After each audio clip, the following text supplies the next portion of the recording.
New technique unlock.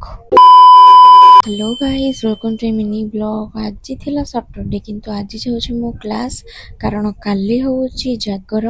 ଆପଣମାନେ ଜାଣିଥିବେ, ସେଥିପାଇଁ କାଲି କ୍ଲାସ୍ ହେବନି। ମୁଁ ସକାଳୁ ସକାଳୁ ବାହାରିକି ତେଲ ଟିକେ ପକେଇ ଗାଡ଼ିରେ କ୍ଲାସ୍ ପଳେଇଥିଲି। ଫାଇନାଲି ମୁଁ କ୍ଲାସ୍ ସାରି ଦେଇଥିଲି। କ୍ଲାସ୍ ସାରିକି ମୁଁ ବାହାରିକି ପଳେଇ ଆସିଥିଲି ବାଟରୁ ଦହିବରା ନେଇକିନା। ଦହିବରା ଆଣିକି ମୁଁ ଖାଇ ଦେଇଥିଲି, ଆଉ ଖାଇଲି ଯେତେବେଳେ ପୁରା ଟେଷ୍ଟି, କାରଣ ଦହିବରା ମୋତେ ବହୁତ ପସନ୍ଦ ଖାଇବାକୁ। ତାପରେ ଗାଧେଇ ପାଧେଇକି ମୁଁ କରିଥିଲି ଟିକେ ଫେସିଆଲ୍ ଘରିକା, ଯେହେତୁ କାଲି ଜାଗର, ତ ସେଥିପାଇଁ ମୁଁ ଟିକେ ଫେସିଆଲ୍ କରିକି ଆସି ଯାଇଥିଲି ଖରାବେଳ ଲଞ୍ଚ କରିବା ପାଇଁ। ଖାଇବାରେ ଏଇସବୁ ଆଇଟମ୍ ଥିଲା।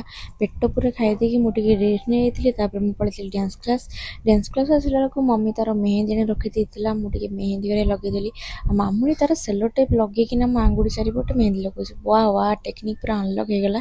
ଏଠି ଦେଖନ୍ତୁ, ତାକୁ ଫୋନ୍ ଧରେଇଲି ଯେ ସେ ମୋର କ'ଣ ଭିଡ଼ିଓ କରୁଛି। ତାପରେ ରାତିରେ ଲେଟ୍ ହେଇଥିଲା, ଯେହେତୁ ମୁଁ ରୁଟିରେ ତରକାରୀ ପକେଇକି ଖାଇ ଦେଇଥିଲି, କାରଣ ଆଉ ଲେଟ୍ରେ ଖାଇହେବନି 12ଟା ପରେ ନା, ସେଥିପାଇଁ। ତ ମୁଁ ପେଟ ପୁରା ଖାଇ ଦେଇକିନା ଚାଲି ଶୋଇବା ପାଇଁ। କାଲି ଦେଖାହବ। ଏଥିଥିଲା ସାଙ୍ଗମାନେ, ଟାଟା।